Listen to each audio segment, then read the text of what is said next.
Hmm. Oh. Uh, this is probably a silly question, but is this sort of thing popular? Two boys together? I mean, uh, yeah, yeah, it is.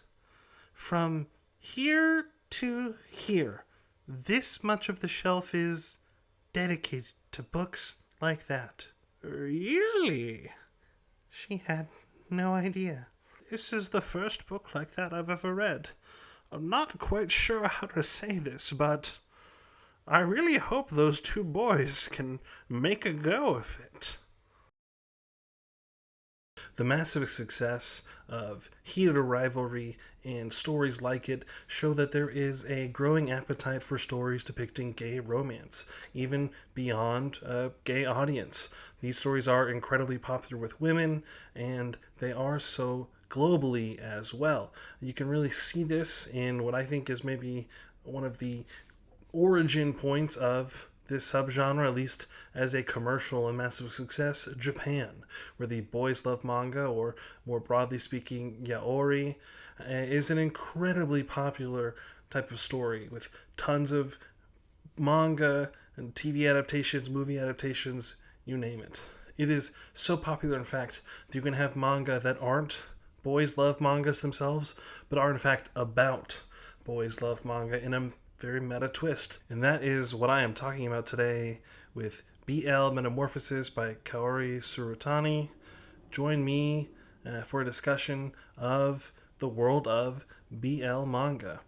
My name is Steven, but you might better know me by my superhero alter ego, Spike Stonehand. And welcome to my channel, Divining Comics, where I explore the magic hidden between the pages and panels of your favorite comics. Boys and girls, your attention, please. Presenting a new exciting radio program featuring the thrilling adventures of an amazing and incredible personality. If this is your first time joining me, welcome. Please, I would hope for you to stay and find something of value in this video. If you do, please make sure to subscribe so you don't miss future updates. Like this video to boost it among the broader YouTube audience, and share it with the comic or manga fan in your life. Because I love comics. I've read lots and lots of comics. I'm trying to read more manga, trying to read more comics from outside of the US in general, because comics are a beautiful medium that no matter how far you have dug into it, and no matter how many pages you have read, there's always more. There is always more to learn, more to discover, and more to read, and more to learn about. And I really love that. So to that end, I have created the 52 Comics Challenge. That is where every week I'll read a comic from a different category that I've selected, designed to expand my knowledge of the breadth and depth of comics, both across the globe and across time, since the genre was first created of comic books. So if you would like to join me on that journey, you can find a link to all 52 categories in the description of this video, and I would love to hear your process on the journey. If you're joining along with me, make sure to comment what you like and haven't liked that you've read. If you've read the story of BL Metamorphosis and have thoughts, let me know. But let's dig into the work proper. Now, I must admit that I did cheat a little bit in selecting this story. It is for the category of the BL manga that I was supposed to pick, but like I said, it isn't really a BL manga at all. It is just about BL manga. It is actually, in fact, a story of two women who bond over their love of BL manga, one being an older grandmother whose husband has passed away, and now she runs a calligraphy shop. Her name is Ichinoi. She is joined by a young teenage girl who works at the manga shop. She's the one who recommends her different books to try out, and they as you find out over the story, they talk about the manga that they like, and they bond over this shared connection. Her name is Urama, and it is really an interesting look into the world without actually depicting it itself. Most of what I know about this type of manga came from the excellent podcast Manga Splaining. They have on their website, which I will also link in the description, annotations for this episode that kind of go into the history of BL manga, of Yaori manga. If you would like the fuller breakdown of that, I would recommend checking that out. But they kind of go into a brief bit of the history, how it kind of arose in the 70s with shoujo manga and josei manga, where they would tell comics specifically targeted at young women. They found that kind of these chaste romances between men were incredibly popular, and that expanded into what are called doujinshi, right? And that's an important term to know just because it also is plot relevant to this comic. As Christopher Butcher, who writes the annotations for the Manga Splaining website, explains, doujinshi is basically just the Japanese word for a self-published work. Kind of imagine if in America, if the biggest authors, Colleen Hoover and whoever else, not only wrote fan fiction but would go to fan fiction conventions and then sell their fan fictions exclusively at those conventions, you'd get kind of a bit of idea of the doujinshi culture in Japan. It's a way that the authors can publish comics without the censorial hand of their publisher. Sometimes they're not allowed to publish works for other companies, and so this is a way that they can expand their palette, kind of do things just for themselves without getting into any legal trouble. Obviously, they can make money off of it. They don't have to worry about the censorship that comes from when content, if they're doing adult content, for example, right, explicit depictions of sexuality that their publisher might balk at, they can get away with it in doujinshi. And then finally, they don't have to worry about copyright. So there's going to be a lot of doujinshi that are based off of popular characters that they do not own the copyright to, but because it's a fan work, it gets a little bit more leeway. But the point is that these are incredibly popular, and the world's biggest manga artists will sometimes go to these doujinshi festivals to showcase their work and to sell special releases that are limited edition to this instance.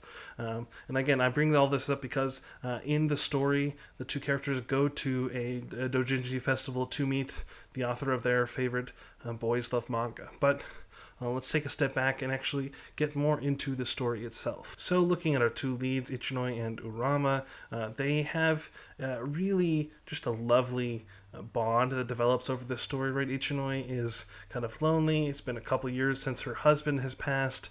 She, like I said, teaches calligraphy at a calligraphy school, but it's mostly older people and young children. She doesn't have anybody she can talk to about her interests. And then you find a similar thing with Urama, who's a shy, awkward teenage girl. She has feelings for this boy that she knew since she was a child, but he's dating somebody else. She's very awkward. She sees other people her age talking about the manga that she likes, but she doesn't know how to talk about it with them. And it's only really because Ichinoi breaks her out of her shell, starts talking with her about these BL manga, that Urama is able to start to express herself, to come into herself, to gain some self-confidence. It's often said that the main character of the story is a reflection of the target demographic of the story, right? You have a lot of, for example, superhero stories feature teenage characters because they're intended for, at least historically, a teenage audience. You can find characters like Robin or other sidekicks were supposed to be the stand-in characters for the reader of these comics. And you can find the similar thing in other genres, right? Think about how how many different anime and manga that are intended to be watched by teenage boys feature a teenage male protagonist, right? Or if it's Sailor Moon or other mangas intended for young women, you have a young woman lead, right? But this kind of defies those expectations by having the two leads with such a large age gap. And it is kind of refreshing to see something buck those trends, to see something to have the life of an older woman depicted so accurately and so honestly. You see whole extended sequences of Ichinoi spending hours of her day getting on a train, having to navigate the stops. People disregard her because she is an older woman, and then she gets to a doctor's appointment and has to wait there for 2 hours because she wasn't able to get there in time. And she spends that time reading her BL manga. But just these small slice of life moments that depict the life of an older woman, I thought were especially refreshing, something you don't normally see in comics, in manga that I've read at least, because it isn't the fun, crazy action, over the top drama, but it's really refreshing, and I like those moments. They make the characters feel very real and very lived in, and I would love to see more stories embrace those quiet moments of real everyday life to kind of give you that empathy to their characters. Like I said, this is just an insanely cute story. The friendship that develops between these two characters, between Ichinoi and Durama, is so heartwarming. It's just something you have to read and experience for yourself.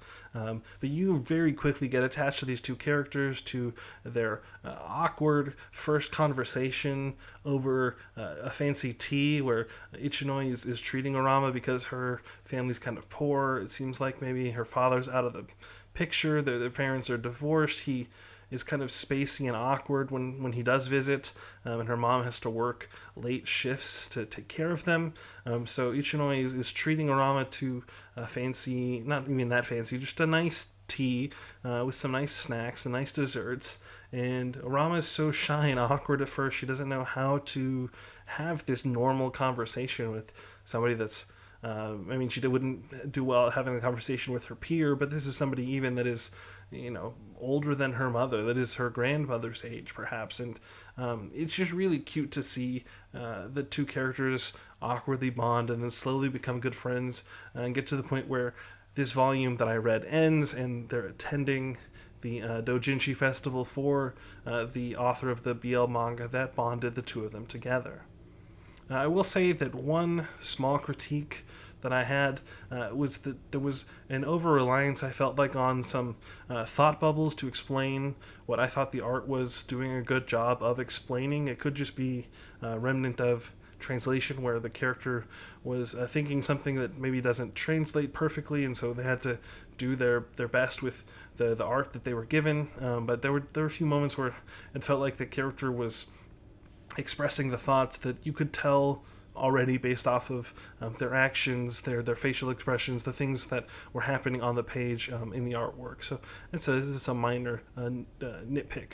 A more serious problem that I had reading this a lot was in scenes where there were multiple people talking that were not just the same two people. The word balloons didn't often have tails that would point to whoever was speaking, and so especially when it was two characters that you don't normally hear talk as often, right? Like when you get Urama's childhood best friend and his girlfriend, you don't have a strong sense of their personalities because they're only in a couple scenes, and so it's very hard to tell who exactly is saying what, and I had to really slow down and focus on my reading to know who was speaking at a given moment. I know that's more common with manga than with Western comics, so it could just be a me problem that I'm unable to tell this and everybody else can read it just fine, but I do much prefer the speech bubbles and word balloons with tails that point to the speaker, just because it makes things a little bit easier to read and understand. But looking at the artwork as a whole, I think this is a really well done story. It's not something that will blow you away with its draftsmanship. You're not going to come away thinking like, wow, every single page was a work of art I could hang on my wall.